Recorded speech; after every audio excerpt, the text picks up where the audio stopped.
tu mejor fuente informativa.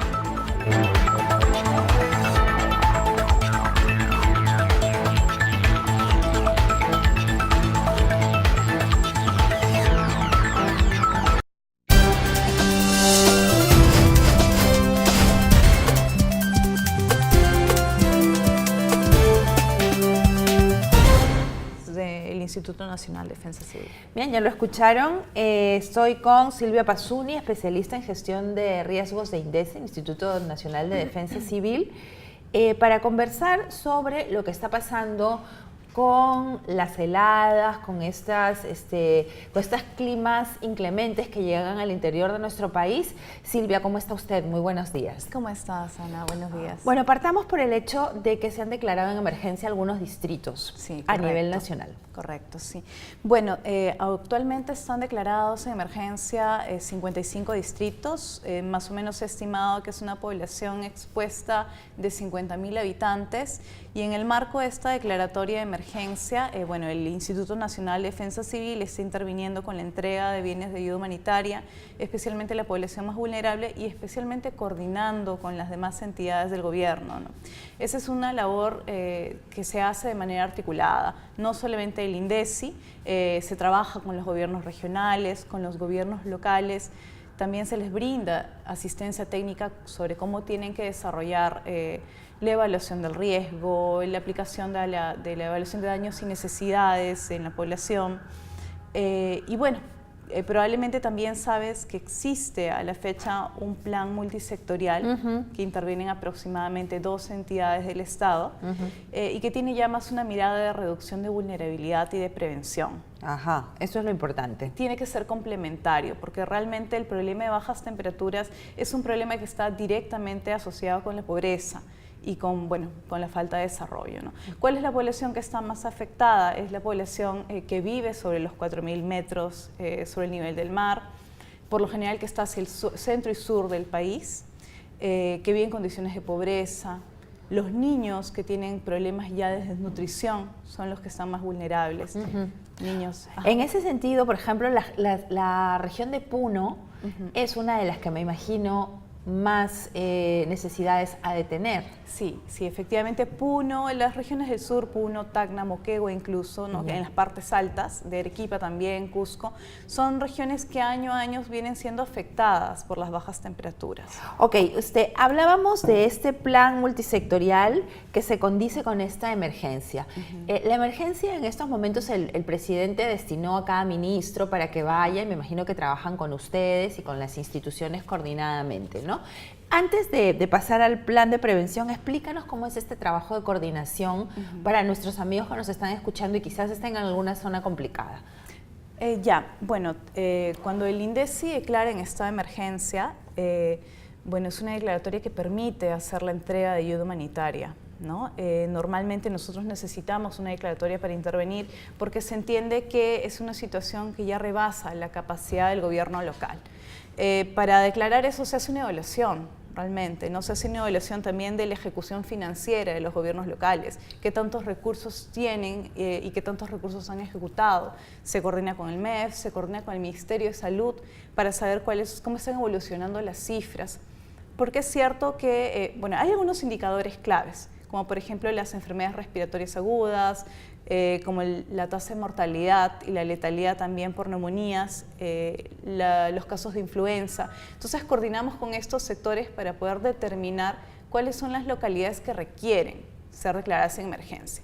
Nosotros tenemos, por ejemplo, un escenario a nivel nacional con el que trabajamos desde inicio de la temporada. Este escenario nos indica que actualmente en el país hay aproximadamente 500.000 habitantes que tienen un riesgo muy alto de ser afectados ante la temporada de bajas temperaturas. Esa es una situación que es recurrente todos los años, ¿no? Son 500.000 peruanos, pero evidentemente nosotros tenemos que ir evaluando cómo va evolucionando las condiciones climáticas. Se coordina bastante con el CENAMI, por ejemplo, que es el Servicio de Meteorología e Hidrología Nacional, para saber dónde más van a bajar las temperaturas, cuáles son las condiciones particulares que se están teniendo. Por ejemplo, a diferencia de otros años, este periodo ha tenido bastante recurrencia de nevadas. La nevada, para que se presenten las nevadas, además de una condición de descenso de temperatura, tiene que haber bastante carga de humedad, ¿no? Porque es una precipitación después de todo, ¿no? Entonces ahí más o menos vas observando cómo se articula, ¿no? No solamente el Instituto Nacional de Defensa Civil, que emite una declaratoria de estado de emergencia solamente bajo oficio, ¿no? Porque lo puede hacer por oficio, sino va coordinando con Salud, con CENAMI, con la Presidencia del Consejo de Ministros también, ¿no? Pero para todo esto ustedes tienen el expertise, la experiencia, la previsibilidad, digamos, ¿no? Esto se concatena año tras año. De ahí lo que van midiendo son los factores. O sea, antes de que llegue la temporada van diciendo, ah, mira, aquí va a ser aquí, así va a ser allá. Entonces ahí es donde entra la declaratoria, para que la gente lo sepa. Y eso es lo que están haciendo ahora, ¿no? Están desplegados con todo el gobierno. Sí. Ok, en el plan de prevención, ¿podrías explicarnos? Ya, bueno, más o menos desde el 2009 este plan comienza a ejecutarse, digamos que a raíz de la evaluación de años anteriores que fueron muy críticos y que cobraron muchas vidas a nivel nacional, ¿no? Entonces se comienza a identificar que las intervenciones de manera reactiva, si bien es cierto, son necesarias, no son suficientes, sino que el Estado tiene que empezar a actuar de manera complementaria en distintos aspectos. No una intervención de corto plazo, una intervención de emergencia, que es lo que principalmente hace el INDECI como gestión reactiva. Somos parte de todo un sistema, somos la parte de preparación, respuesta y rehabilitación, ¿no? Todo el componente reactivo.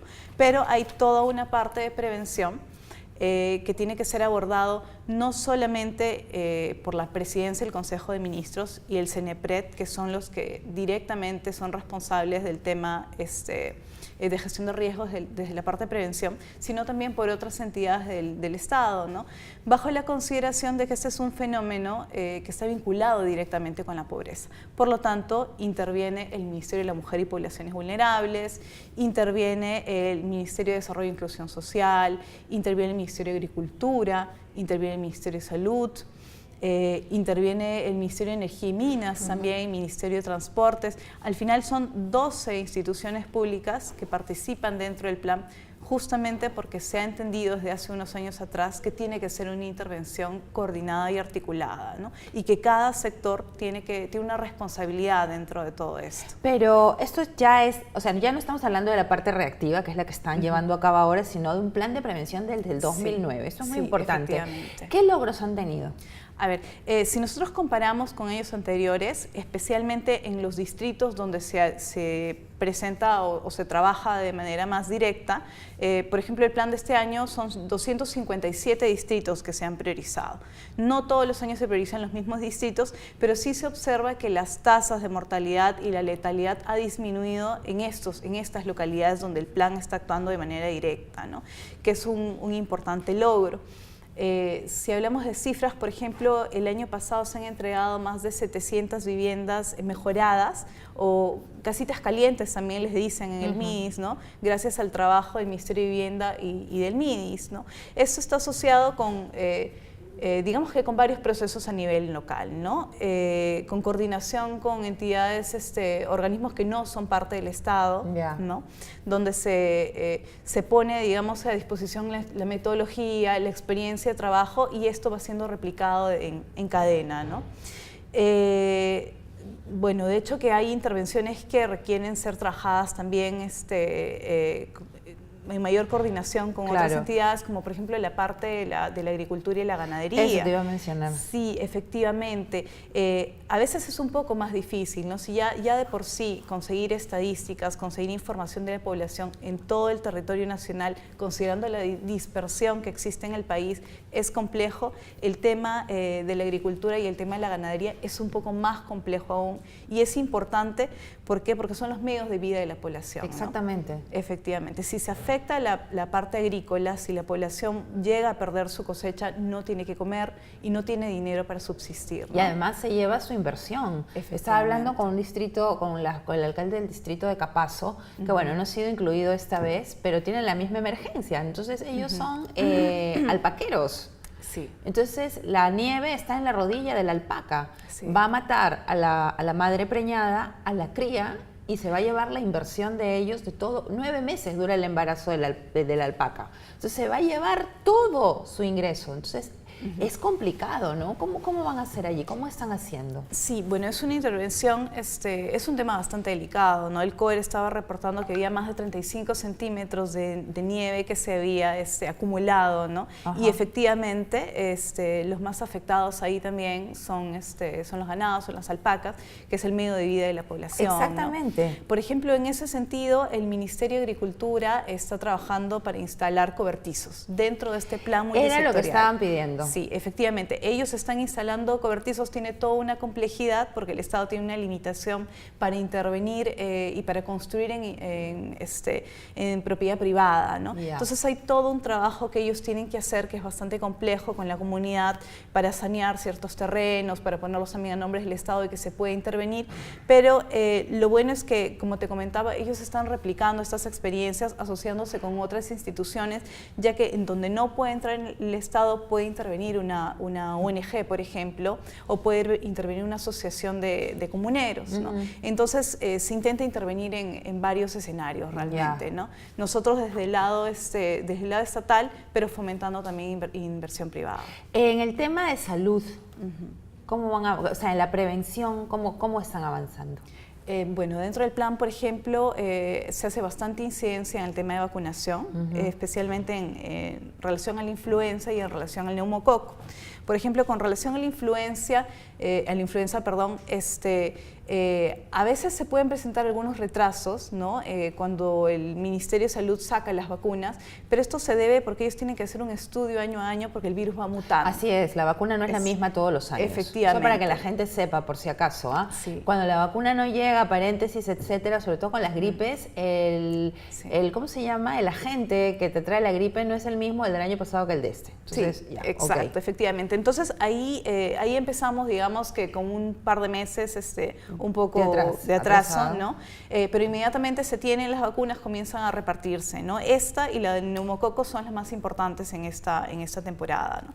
Ahora, con respecto al neumococo es importante también la información, ¿no? Porque los niños tienen que recibir 3 vacunas y si no, no se completa el ciclo, ¿no? Ya. Entonces, si los padres solamente llevan a vacunar una vez a los niños y no se producen las demás dosis, entonces no se ha cerrado el circuito y y el niño pues no está protegido, ¿no? Entonces es importante la comunicación con la población, constantemente brindarle esta información a los padres de los niños para que puedan llevar a sus hijos a claro, los pero centros ahora de no salud. sé cómo le van a brindar porque con la ley Mulder no se va a poder contratar, perdón que lo diga cada rato, pero es que ha venido el otro día la señora encargada del plan contra la anemia, que es algo que se han encontrado ustedes en Puno, segurísimo, y en las zonas altas segurísimo. Puno tiene 75% de niños con anemia, es la primera región con anemia, y no pueden ejecutar su plan porque el medio de comunicación es básico. Entonces yo no sé cómo le van a explicar a estas personas a donde les llegan algunas radios, todas privadas, que tienen que poner 3 dosis de neumococo. O sea, esa es la tragedia de esta ley. Cierro paréntesis. Sí, es una limitación realmente, tú lo has mencionado, ¿no? No solo en el tema de salud, especialmente en el tema de defensa civil, de alertar a la población sobre el tema de emergencias. Sí, efectivamente tenemos algunas limitaciones, pero tenemos que seguir trabajando. No, por supuesto, por supuesto. En este plan, mira, es bien interesante saber que hay un plan de prevención. Entiendo que no han llegado pues a la meta todavía. Empezó en el 2009. O sea, han sido 9 años, pero es complicado. ¿Qué es lo que le falta para poder decir en algún momento ya? Porque un montón de gente siempre, antes, cuando ha anunciado esta entrevista, ya te lo deben haber dicho, ¿no? Todos los años lo mismo, todos los años lo mismo. Pero amigos, existe un plan. Entonces, ¿qué es lo que falta fortalecer ahí? A ver, bueno, nosotros tenemos que tener también claro de que como está directamente asociado a condiciones de pobreza, mientras persista pobreza en las localidades, mientras persista la desnutrición en los niños, va a haber impacto, ¿no? Entonces, eso no es un trabajo que vaya a terminar, por ejemplo, este año o el próximo año, ¿no? Hay algunos resultados que quizás, algunos indicadores que se están revirtiendo, pero de manera lenta. Tenemos que seguir trabajando en esto, ¿no? Seguir haciendo énfasis en estas actividades coordinadas, ¿no? Bueno, si nosotros quizás lo analizamos un poco más críticos, es cierto que hay mucho que mejorar dentro del plan, ¿no? El Estado a veces no tiene los recursos suficientes para poder intervenir, Algunas ejecuciones puede que no se den realmente en el periodo necesario. Nosotros hemos escuchado, por ejemplo, algunos cuestionamientos al plan, y yo del plan te hablo como SINAJER, no solamente como INDECI, sino como sistema, que mencionan que hay algunas intervenciones que se van a realizar a fin de año, por ejemplo, ¿no? Que se van a entregar en octubre, en noviembre, en diciembre, pero nosotros tenemos que tener en consideración de que el plan se viene ejecutando hace varios años atrás y que las intervenciones que terminaron el año pasado, ¿no? Lo que te mencionaba, por ejemplo, de las casitas calientes, los cobertizos, el Ministerio de Educación que hace mejor en la infraestructura de los colegios, y estas intervenciones que han cerrado en septiembre, en octubre, e incluso a inicios de este año, son justamente para esta temporada, ¿no? Entonces nosotros tenemos que mirar la ejecución de este plan, digamos que en 2 años, ¿no? Lo que se trabajó el 2017 y que va a beneficiar al 2018, ¿no? Okay. Igual, lo que se está trabajando ahorita para este año, hay algunas intervenciones que se les conoce como intervenciones de sostenibilidad, no son para esta temporada, son para el próximo año, ¿no? Entonces estamos trabajando de manera concatenada. Ahorita nos beneficiamos con las intervenciones del año pasado y las intervenciones de entrega directa, ¿no? Porque son esas 2 características que tiene el plan, entrega directa y sostenibilidad, esas sí se ejecutan directamente en este periodo. Ah, ok, o sea, la gente que recibe la ayuda recibe la que necesita ahora y la prevención para el próximo año. Sí. Ah, bueno, eso es súper bueno de saber, es súper interesante de saber y ojalá pues que en el futuro puedan tener los mayores recursos para poder llegar, ¿no? Pero hay un tema que es importante, mientras subsista la pobreza, el impacto va a ser fuerte, ¿no? Sí, como te mencionaba, hay alrededor de 500.000 peruanos que se encuentran en exposición muy alta, ¿no? Entonces, si bien es cierto, este año en algunas localidades es donde más está descendiendo la temperatura. Por ejemplo, hay localidades que ya han tenido temperaturas hasta de menos 19 grados y recién está comenzando el invierno, ¿no? Esta temporada se va a prolongar quizás de manera más intensa los meses de julio, pero incluso hasta septiembre vamos a tener problemas de bajas temperaturas, ¿no? Entonces tenemos que estar en alerta, realmente recomendamos a las autoridades, por ejemplo, que trabajen en sus plataformas de gestión de riesgos de desastres. Hay algunas localidades que no las tienen conformadas, ¿no? Que tengan activos sus grupos de trabajo de defensa civil, ¿no? Porque ya estamos en la temporada, ¿no? Tenemos que ver también la parte reactiva, ¿no? Que trabajen sus planes de contingencia, ¿no?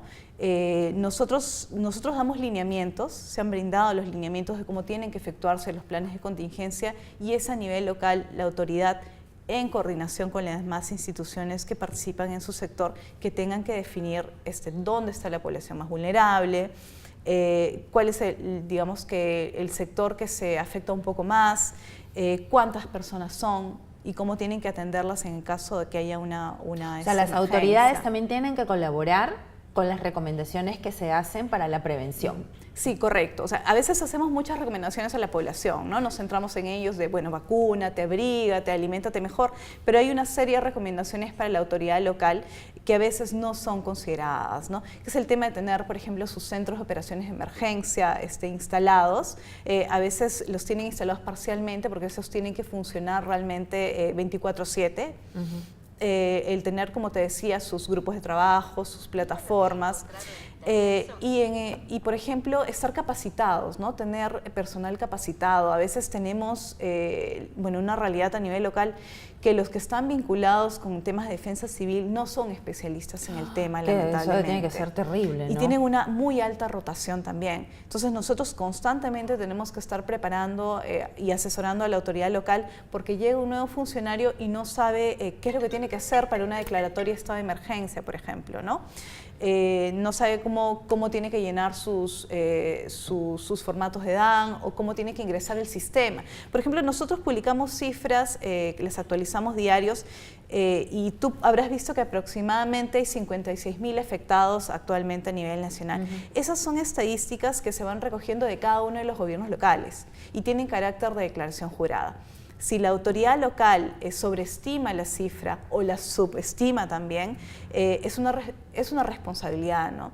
Y por suerte ya se ha aprobado los primeros días del mes de junio, el 5 de junio, la ley que fortalece el Sistema Nacional de Gestión de Riesgos y que incluye sanciones a las autoridades locales que incumplan con sus responsabilidades en el tema de gestión de riesgos. Y esa también es una responsabilidad, el informar con veracidad a la autoridad de qué es lo que se está presentando en su territorio, ¿no? Y eso es algo que nosotros hacemos hincapié bastante, porque hemos tenido muchos casos de registros donde, bueno, es una población, por ejemplo, doy una cifra, 20.000 habitantes y mencionan que los 20.000 están afectados, o mencionan en una localidad pequeña, por ejemplo, un centro poblado de 500 habitantes, que los 500 han sido damnificados, y se presentan estos casos y distorsionan la información que nosotros recibimos y la posibilidad también de brindar una ayuda y priorizar, ¿no? Porque si yo veo que una localidad está mucho más afectada, evidentemente dirijo los recursos para atenderla, pero si no están informando con veracidad, entonces estoy dejando de atender a otras zonas. Exacto, le estás quitando a otros que necesitan. Sí. Es muy importante esta recomendación y nos unimos a ellas. O sea, que las autoridades, gobernadores regionales, alcaldes tengan gente preparada, ¿no? Para que puedan cumplir con veracidad. Silvia, se me acaba el tiempo, esto se pasa volando. Muchas gracias por haber venido a explicarnos cuál es el trabajo que están haciendo en coordinación con otras instituciones, que es muy importante. Y me quedo yo con este plan de prevención que hay que reforzar. Sí, definitivamente. hay que seguir trabajando. Hay que seguir trabajando. Muchas gracias. Gracias a ustedes. Bueno, muchísimas gracias por habernos acompañado esta mañana. Esperamos haber sido un programa interesante para ustedes. Quiero agradecer a nuestros amigos de Radio Fama que se unen desde hoy a la señal de UCI. Espero también recibir sus comentarios a través del Twitter, a través del Facebook. Y yo me despido. Hasta mañana a las 8 de la mañana. Viene mi compañero Paco Pérez con su programa Espacio Libre.